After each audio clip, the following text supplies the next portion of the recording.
Eu sou branco, estou com um boné cinza claro, óculos de armação preta escura, tenho bigode e barba preta escura curta, estou com uma camiseta azul clarinha, quase branca, e estou caminhando em um parque público rodeado por árvores, enquanto olho para o meu celular. Este é o canal Caminhos do Pensamento, meu nome é Rafael. E aí pessoal, tudo bem com vocês? Foi aprovada recentemente uma proposta de emenda constitucional que alterará a Constituição da República do Brasil para definir que a vida é inviolável desde a concepção.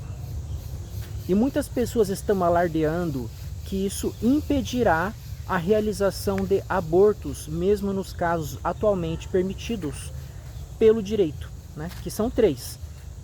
Nós temos aí a permissão legal feita pelo Código Penal, né? Que, quando a mulher sofre o estupro ou quando ela corre risco de vida. E nós temos uma decisão do Supremo Tribunal Federal definindo que o aborto de fetos anencéfalos não é considerado aborto para fins penais. É um fato que se diz tecnicamente atípico, né? O que o Código Penal previu quando ele criminalizou o aborto foi a destruição do feto com viabilidade de vida extrauterina. O feto anencéfalo não tem cérebro, ele não tem perspectiva de sobreviver fora do útero. Portanto, seria desproporcional você punir a mulher que elimina o produto da concepção, ou mesmo o médico ou enfermeiro que auxilia, né, para que isso aconteça, que toma as providências para destruir o produto da concepção. Por ele não ter cérebro, ele não pode ser considerado um ser digno da proteção penal, no sentido de ser considerado uma vítima de aborto, né? Em resumo, foi essa a decisão do Supremo, né? Então, na verdade, nós temos apenas 2 casos de aborto legal no Brasil, né? Essa terceira hipótese, juridicamente, não é considerada aborto. É chamada de antecipação terapêutica do parto, né? Quando o feto não é senciente, né? Por não ter cérebro. E eu discordo de quem está dizendo que essa PEC vai causar um efeito tão drástico assim, né? Por quê? Ora, os direitos fundamentais previstos na Constituição da República, em regra, são relativos. Mesmo o direito à vida, que é considerado inviolável, ao lado de outros como o direito à liberdade, à igualdade, à propriedade, todos esses direitos podem ser preteridos em determinados casos concretos. Exemplo clássico, legítima defesa. A Constituição não prevê, mas ninguém questiona que você pode matar um ser humano para impedir que ele mate outra pessoa, quando não existe alternativa. Ou seja, aquela pessoa está prestes a matar um inocente, né? E você não tem como impedir isso, a não ser tirando a vida dessa pessoa que está em uma execução de assassinato. Aí você vai lá e mata essa pessoa, né?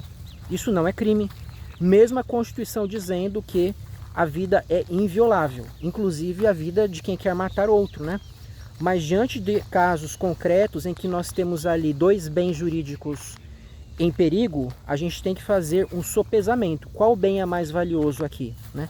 A vida de quem está tentando matar um inocente ou a vida do inocente, né? Por óbvio, o inocente merece continuar vivo, então nós vamos matar essa pessoa, né, que está em uma empreitada criminosa. E nós temos também o exemplo da inviolabilidade de correspondência que está prevista na Constituição. O Supremo tem uma jurisprudência pacífica no sentido de que pessoas que estão presas, né, em estabelecimentos prisionais podem ter a sua correspondência checada antes da efetiva entrega, né? A administração penitenciária pode e deve sim abrir a correspondência, ler o conteúdo para só então decidir se vai entregá-la ao destinatário. E nós temos diversos outros exemplos, como inviolabilidade do direito à imagem, né? Ora, eu posso pegar a minha câmera e filmar pessoas que estão em espaços públicos ou em espaços privados de circulação pública, como shoppings, né? Porque ali existe o quê? Existe uma exposição por parte da pessoa que está frequentando aquele local, né? Eu posso filmar o ambiente, mas se eu cometer um abuso, né, eu posso ser responsabilizado e condenado a pagar indenização de dano moral. Se eu filmar, por exemplo, um anônimo individualmente ali, eu fico filmando aquela pessoa, fico perseguindo aquela pessoa. Bem, qual é o interesse social em mostrar a rotina daquela pessoa específica, né? Isso não é um trabalho de criação de conteúdo, um trabalho que se assemelhe ao jornalismo, não. Na verdade, eu estou perturbando aquela pessoa. Eu estou deixando de exercer um direito legítimo de mostrar uma cena que pode ter um interesse para quem vai assistir, né? De mostrar ali o movimento naquele local, né? Talvez para ilustrar algum documentário que eu possa fazer, né? E estou, na verdade, registrando os atos específicos de alguém que não permitiu isso. Não é porque a pessoa está simplesmente frequentando um espaço público que ela está autorizando que todos os seus passos sejam documentados e expostos, né? Agora, se alguém fotografar aquela pessoa ali, simplesmente, ou fazer uma filmagem breve, mostrando ela naquele contexto de circulação, isso não é considerado abuso, né? Quando um jornalista vai entrevistar alguém na rua, ele nem precisa perguntar, você quer aparecer, você autoriza o uso da sua imagem, porque isso já está implícito, sabe? Já está ali pressuposto, porque a pessoa está em um ambiente público e ela ainda concordou em falar com o jornalista. E mesmo que ela não concorde, né, ela não pode se opor à disponibilização da filmagem, né? Ela diz que não quer falar, ponto final. Aí se o jornalista fica insistindo, pode ser considerado um abuso, né? Quando não existe um interesse de fato naquela atitude, né? Se eu, por exemplo, sou uma pessoa suspeita, existem sérias evidências contra a minha pessoa, de que eu estou desviando dinheiro público, né? Aí o jornalista vem e me questiona, eu falo, eu não quero falar nada sobre isso. Aí ele fica insistindo, não, mas as pessoas estão perguntando, né? Existem evidências, você tem certeza que não quer falar nada? Eu falo, não, eu não quero falar. Aí o jornalista insiste, bem, nesse caso é diferente, porque ele não está fazendo isso com a intenção de me prejudicar, com a intenção de causar sensações desagradáveis, né? Que são as situações que normalmente o judiciário entende como caracterizadoras do dano moral. O jornalista está fazendo isso por um interesse investigativo, por um interesse social, para informar as pessoas de algo que diz respeito a elas. Então veja, o direito não é simplesmente um texto puro ali. A gente tem que pegar aquilo e fazer um verdadeiro trabalho de garimpagem, sabe? Tem que polir, tem que trabalhar, tem que comparar aquele texto com outros, pensar nas consequências que podem ser extraídas dele. E isso diz respeito a essa PEC, né? Porque o que ela vai definir não é algo tão extraordinário assim. Porque no Brasil já é assim que acontece. A vida é inviolável desde a concepção. Em regra, existem exceções, né? Vocês sabiam que o Brasil assinou a Convenção Interamericana dos Direitos Humanos há muito tempo, a qual define que a vida é inviolável desde a concepção? Só que ela coloca aquela cláusula, em regra, né? Ou seja, existem exceções, né? Normalmente, nós vamos considerar o produto da concepção como merecedor de proteção, né? Nós não vamos considerá-lo como um objeto, como uma coisa qualquer. Porém, a lei pode criar situações em que isso não será seguido. E aqui no Brasil nós temos dois casos, né? Como eu falei.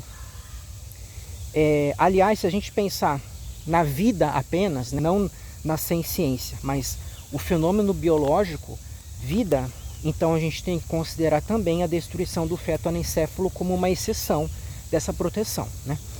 E essa é uma crítica que eu faço, inclusive, a esse projeto, essa proposta de emenda. Por quê? Inviolabilidade da vida só tem sentido se você estiver falando de um ser capaz de desfrutar dessa vida. A vida está presente na minha unha, no meu cabelo, né? Essas coisas têm um desenvolvimento biológico. As árvores aqui, né? Tudo isso aqui é vivo. Agora, será que essa vida merece uma proteção por si só? Será que essa proteção tem que ser inviolável? Ou será que eu tenho que proteger a vida por causa de alguém que pode desfrutar dessa vida? Como no caso das plantas que produzem oxigênio para animais, incluindo humanos, né? A árvore não tem um sistema nervoso central, ela não tem o encéfalo, não tem medula espinhal. Nada sugere que ela tenha uma consciência, né? Ela tem um impulso, ela tem assim, de certo modo, um movimento, né? Ela cresce, ela se desenvolve, ela tem uma beleza para seres capazes de apreciá-la, né? Ela produz sombra para quem? Para animais, incluindo nós, né? A vida do feto, por si só, não tem valor, a não ser que você entenda que o feto é um senciente, que ele é um ser capaz de ter experiências, né? É um ser que possui desejos, que tem interesses, ainda que ele não consiga construir conceitos, ainda que ele não tenha uma compreensão intelectual desses desejos, mas ele possui algo que o diferencia da placenta, por exemplo, porque ele é um indivíduo, ele nota a si mesmo, aí nós podemos reconhecê-lo como um ser merecedor de respeito, realmente. E aqui no canal eu já defendi isso. A partir da 22ª semana, pelo menos, nós podemos saber que o produto da concepção é uma pessoa, ele é senciente, ele possui consciência e, portanto, merece ser respeitado. A sua destruição, por definição, é um homicídio e assim deveria ser tratada pelo Estado brasileiro, via de regra, né? Existem exceções em que eu entendo que é admissível sim a destruição do feto, que eu expliquei naquele vídeo, sugiro que você o ouça. Mas enfim, pessoal, essa PEC, ela vai causar uma confusão por causa disso, né? Alguns juízes mais conservadores vão usá-la para proibir o aborto. Alguém vai apresentar uma ação pedindo a autorização para que o aborto seja feito, né? O médico vai querer se resguardar de responder pelo crime de aborto, e aí o juiz vai negar, fala, não, a Constituição agora está dizendo que a vida é inviolável desde o início, né? Embora, ao meu ver, a leitura mais inteligente, mais proporcional, como eu citei, não seja essa, né? Assim como se dá com respeito a outros dispositivos constitucionais. A gente não pode entender isso como uma coisa absoluta, né? E tirando esse problema, nós temos ainda essa questão da definição de vida como um critério, né, para definir o tratamento que o Estado tem que conceder a determinado ser, quando o critério deveria ser a senciência. A própria Constituição diz, no artigo 225, parágrafo 1º, inciso 7, que a lei deve proibir a crueldade aos animais, né? Ora, você só pode ser cruel com um ser capaz de sofrer. Uma vez que a Constituição reconhece que os animais são seres que podem ser submetidos à crueldade, e por isso ela ordena que essa conduta seja combatida, ela está reconhecendo que os animais são sencientes, né? Então vamos usar esse mesmo critério com respeito aos humanos. A vida humana por si não tem valor. O que possui valor é um ser que pode sofrer, seja ele humano ou não, né? Um ser que possui desejos pacíficos, como o de continuar vivo, deve ser considerado por seres como nós, que teoricamente podem prejudicar esse ser, podem matá-lo, podem fazê-lo sentir dor desnecessariamente, né? Então, seria interessante que a Constituição dissesse que a vida dos sencientes é inviolável, aí ficaria melhor. Outro ponto que merece atenção é uma falácia que foi usada por uma deputada durante a votação dessa PEC em uma comissão, né? Porque antes da PEC ser levada a plenário para votação final, ela sempre é analisada por uma comissão. E essa deputada usou a falácia naturalista. Ela disse assim: a ciência já definiu que o início da vida humana é na concepção, porque é ali que aquele indivíduo se diferencia do pai e da mãe. Ele deixa de ser um espermatozoide ou um óvulo para se tornar uma terceira coisa, que já tem sua carga genética própria, tem a sua individualidade, que será melhor verificada com o passar do tempo, né? Mas o que diferencia aquele serzinho de nós, nascidos, é apenas o tempo, né?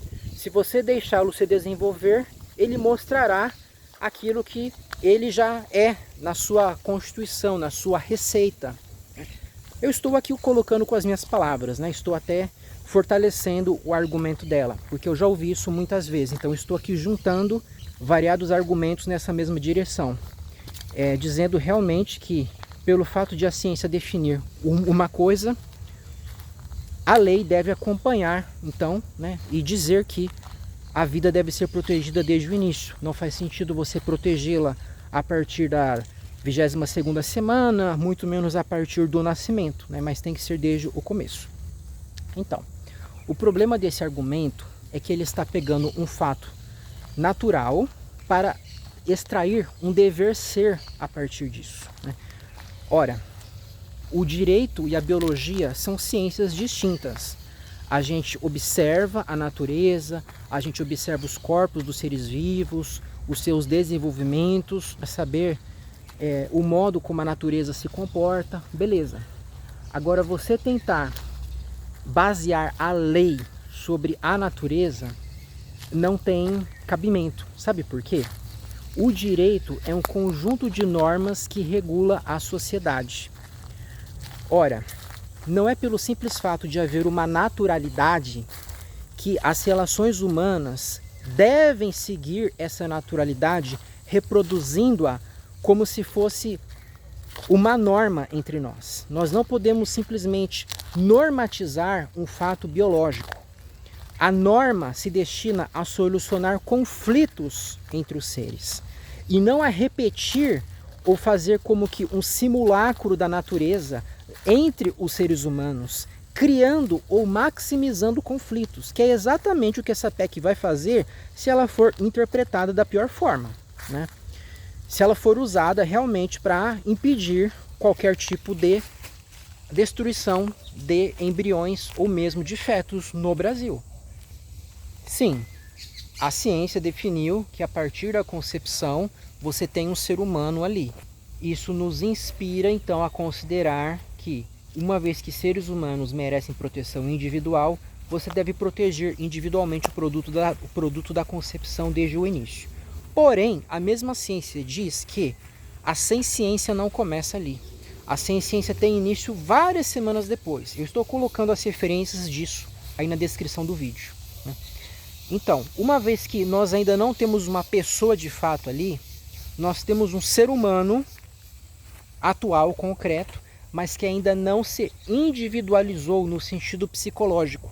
Ele só é um indivíduo do ponto de vista biológico, mas nós não temos ainda uma mente atrelada ou correspondente àquele organismo, pelo simples fato de ausência de sistema nervoso central, que é o sinal visível de que existe uma mente, né? Pelo menos uma mente finita, que será afetada pela destruição daquele corpo.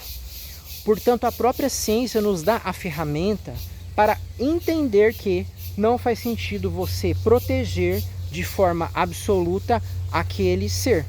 Você pode protegê-lo sim, por causa dos seres humanos sencientes que podem sofrer ao saber da destruição daquele ser. Do mesmo jeito que você pode proteger uma árvore, independentemente do seu valor ambiental, mas uma árvore muito bonita, por exemplo, né? Não precisa nem ser uma árvore, pode ser um ser que não tem vida. Você pode proteger um vaso muito bonito, por causa de seres humanos que o apreciam, que querem que esse vaso continue inteiro, né? Então, o produto da concepção, antes do surgimento do sistema nervoso central, está numa condição similar. ele até pode ser protegido por causa dos seres humanos que apreciam a existência daquele ser e que não gostam de pensar na morte dele. Agora, isso não pode se converter em uma criminalização sobre a mulher que não deseja ser mãe e que por um motivo ou por outro possui esse produto da concepção dentro de si. Ela não deseja levar a gestação adiante com todos os riscos que isso acarreta, muito menos deseja colocar mais um ser humano no mundo. E uma vez que esse ser humano ainda não possui mente, não existe justificativa lógica para puni-la como se assassina fosse, porque não é. Era isso que eu tinha para falar, pessoal. Por hoje era isso, até a próxima.